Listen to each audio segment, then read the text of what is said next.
Everyone. So we are starting chapter 6. I'm a little excited about this chapter because, this is where we're actually going to calculate some cross sections, namely the electron-positron annihilation cross section. Okay, so all the stuff we did in chapter 1, 2, 3, 4, 5 has been building up all the tools we need in order for us to do this calculation. So this is the quantum electrodynamic, which is where we got introduced to last chapter, but we didn't actually do any calculations with it. But okay, so in this chapter, we're going to do a calculations of one of the simpler processes, which is an electron and a positron annihilating. Okay, and then it decays into some other particles.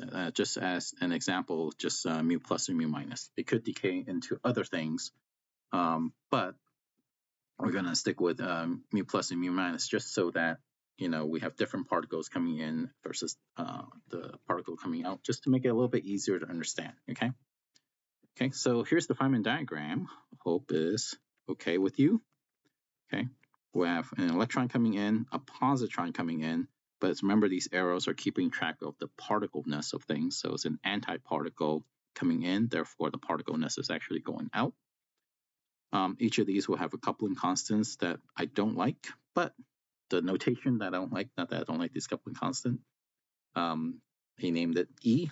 So in other textbook, you may see this as just GE, which is the coupling constants for electromagnetic interactions.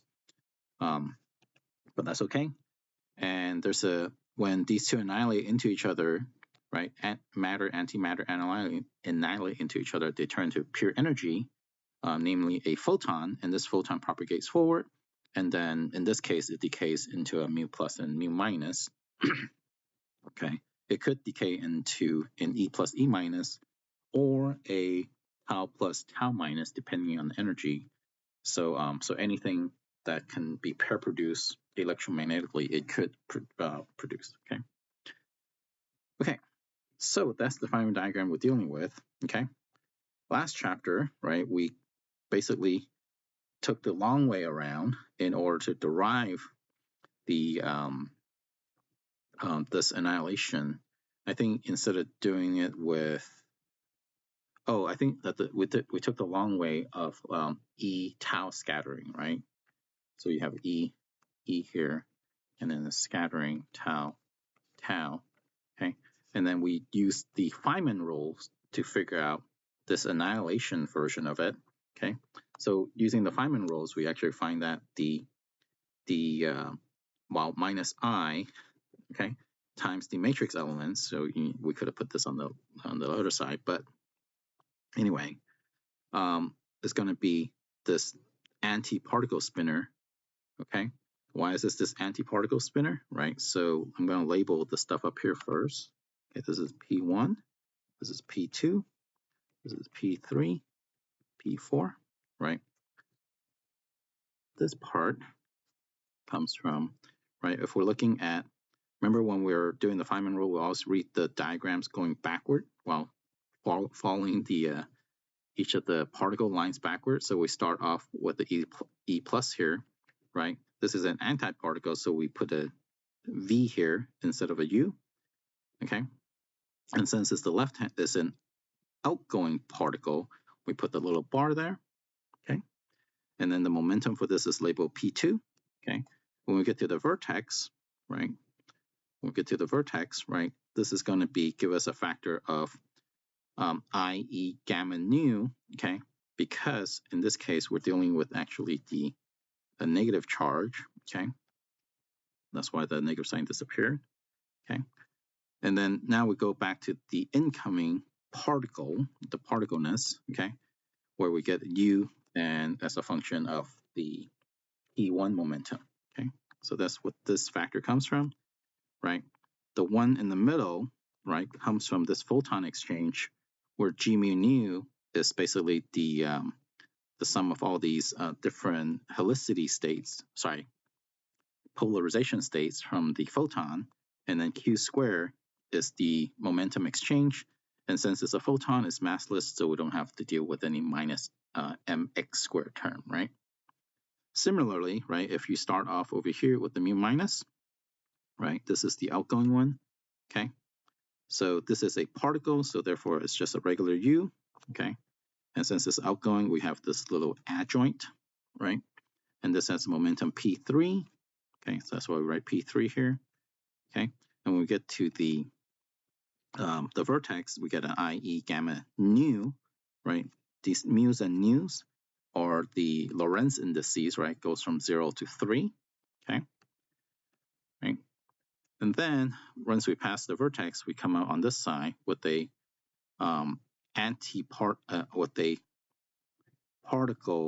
with an antiparticle leaving the vertex. That means there's actually a particle going into the vertex, and therefore you have the antiparticle spinner.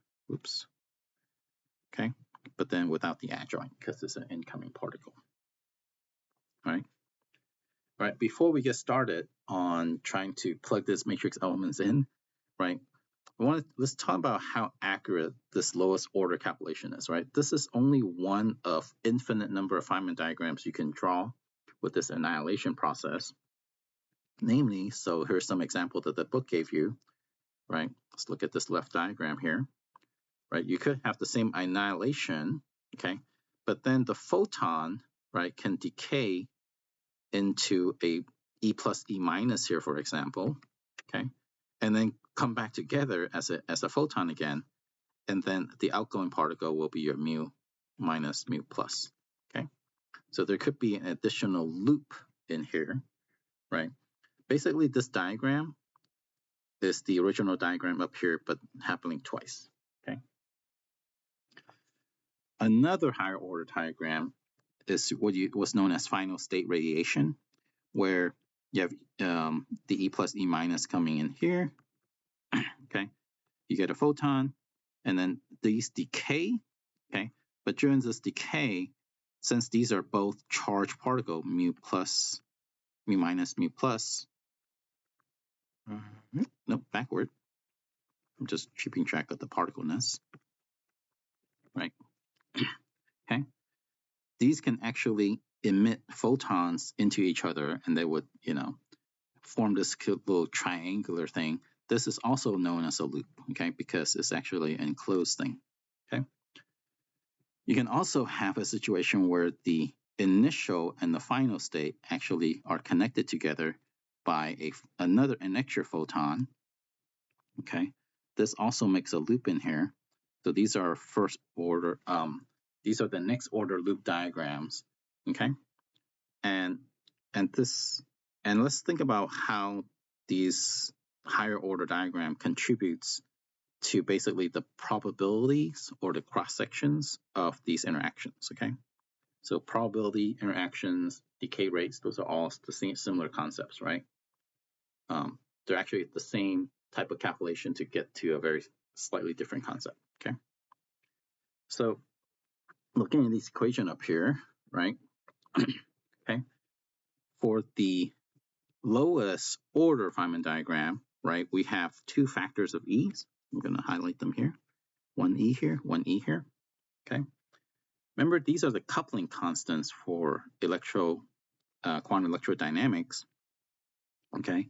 And back in chapter 2, we actually quantified this, right, where E squared over 4 pi epsilon naught h bar c in natural units. This would just turn into all those are just ones. So this would just be this in natural units. Let's do that. Okay. This number is actually 1 over 137. Okay. Okay. And since this is a dimensionless value, right, it actually doesn't matter which whether you use natural units, SI units, imperial units, some other crazy units if you want. Okay. So, okay, this lowest order Lorentz invariant matrix element is going to be proportional to alpha, okay, where alpha is proportional to E squared, okay, because it has two vertices, right?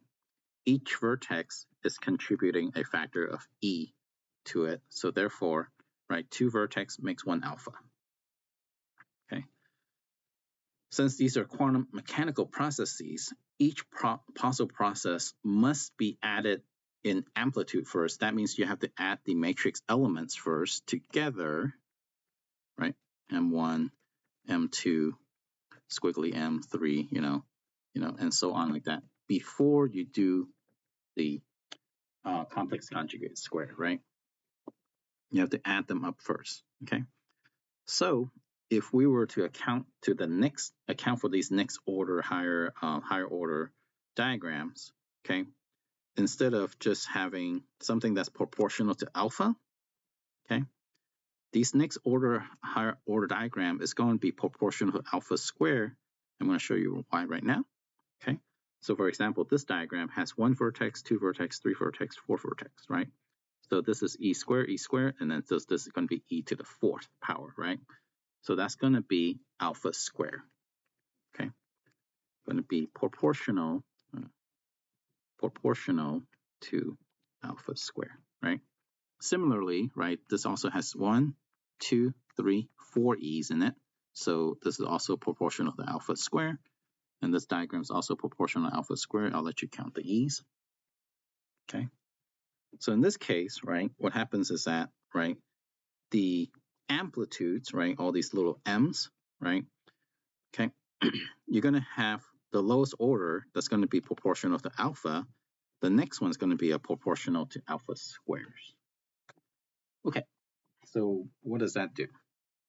Okay, right, in order to calculate cross sections and decay rates and stuff like that, you don't actually want the matrix element itself, you want the matrix element squared.